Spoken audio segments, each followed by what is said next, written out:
ಇಂದೇ ಡೌನ್ಲೋಡ್ ಮಾಡಿ ಮತ್ತು ನಿಮ್ಮ ನೆಚ್ಚಿನ ಶೋಗಳನ್ನು ಆನಂದಿಸಿ. ಶಿವಲಿ ನಿಂತ್ಕೋ. ಬಾಮ ಶಿವಲ್ಲಿ ಕೂತ್ಕೋ. ಇಲ್ಲ ಅಪ್ಪಾಜಿ, ಇಲ್ಲಿ ಏನೇನು ನಡೀತಿದೆ ಅಂತ ನನಗೆ ಚೆನ್ನಾಗಿ ಗೊತ್ತಿದೆ. ನಾನಿಲ್ಲಿ ಕುತ್ಕೊಂಡು ಮಾತಾಡೋದಕ್ಕೆ ಬಂದಿಲ್ಲ. ನಿಮ್ಮೆಲ್ರಿಗೂ ಒಂದು ಸತ್ಯ ಹೇಳಕ್ಕೆ ಬಂದಿದ್ದೀನಿ. ಸತ್ಯನ? ನೋಡಮ್ಮ ಶಿವಲ್ಲಿ, ಇಲ್ಲಿ ಶುಭ ಕಾರ್ಯದ ಬಗ್ಗೆ ಮಾತುಕತೆ ನಡೀತಾ ಇದೆ. ನಿಂದೇನೇ ಮಾತಾಡೋದಿದ್ರು ಆಮೇಲೆ ಮಾತಾಡೋಣ. ಅಣ್ಣ ನಿನ್ನ ಬರೋಕ್ಕೆ ಹೇಳಿದ್ದು ಮದುವೆ ಬಗ್ಗೆ ನಿನಗೆ ಹೇಳಿ ಥ್ಯಾಂಕ್ಸ್ ಹೇಳೋಣ ಅಂತ. ನೋಡಮ್ಮ ಶಿವಲ್ಲಿ, ಇವತ್ತು ನಾವು ಶ್ರಾವಣಿ ಸುಬ್ರಹ್ಮಣ್ಯ ಮದುವೆ ನಿಶ್ಚಯ ಮಾಡಿದ್ದೀವಿ. ಇದಕ್ಕೆಲ್ಲ ಒಂಥರ ನೀನೇ ಕಾರಣ. ಅದಕ್ಕೆ ವಿಷಯ ಹೇಳಬೇಕು ಅಂತ ನಾನೇ ಬರ ಹೇಳಿದೆ. ಅಪ್ಪಾಜಿ, ಈ ಮದುವೆ ಆಗಬಾರ್ದು.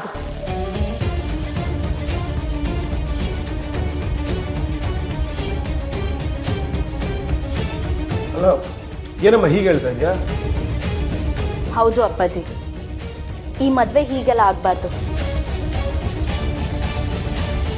ಆಗೋ ಆಗಿದ್ರೆ ಭರ್ಜರಿಯಾಗಿ ಅದ್ಧೂರಿಯಾಗಿ ಶಾಸ್ತ್ರ ಸಂಪ್ರದಾಯ ಪದ್ಧತಿ ಪ್ರಕಾರ ಆಗಬೇಕು.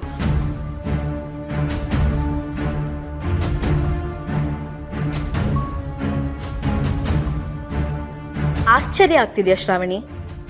ಹೇಗೋ ಈ ಮದುವೆ ನಡೆಯೋದಿಲ್ಲ ಅಂಥದ್ರಲ್ಲಿ ನಾನು ಯಾಕೆ ಈ ಮದುವೆ ನಡಿಬಾರ್ದು ಅಂತ ಹೇಳಿ ಕೆಟ್ಟೋಳಾಗ್ಲಿ? ಈ ಮದುವೆ ನಡೀದಿರೋ ಹಾಗೆ ಮೇಡಮ್ ಏನಾದರೂ ಮಾಡೇ ಮಾಡ್ತಾರೆ. ಯವ ಇದೊಂದು ಕಂಟಕನು ಕಾಳವಾಯ್ತು ಕೊಡೋ ಅಂತರಿತ್ರ.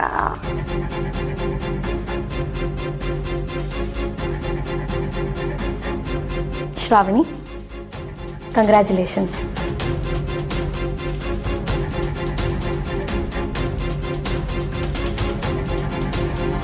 ಸುಬ್ಬನ ಮದುವೆ ಆಗಿ ಚೆನ್ನಾಗಿರು.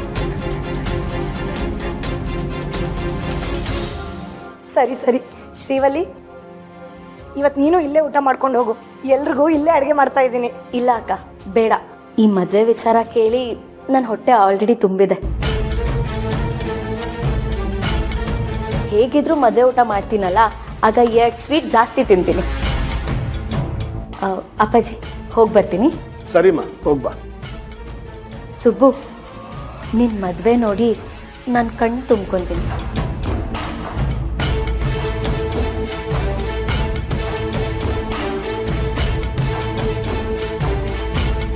ದನ ನಡಿಯೇ, ಬೇಗ ಅಡುಗೆ ಮಾಡೋಣ. ಯಜಮಾನ್ರೆ, ಎಂಥ ಒಳ್ಳೆ ಸುದ್ದಿ ಕೊಟ್ರಿ. ಎಲ್ಲರೂ ಸೇರಿ ದೇವರಿಗೆ ಒಂದು ತುಪ್ಪದ್ದು ಪಾಂಚಣ.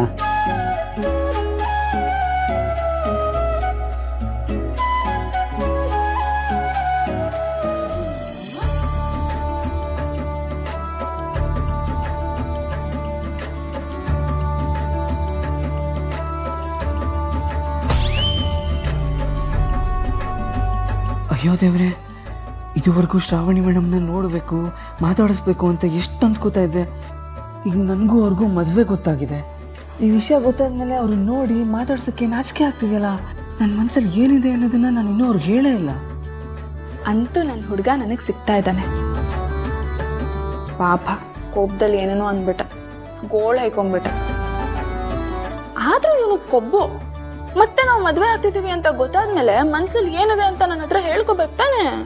ಅಥವಾ ನಿಜವಾಗ್ಲೂ ಇವನ್ ಮನ್ಸಲ್ಲಿ ನಾನು ಇಲ್ವೇ ಇಲ್ವಾ?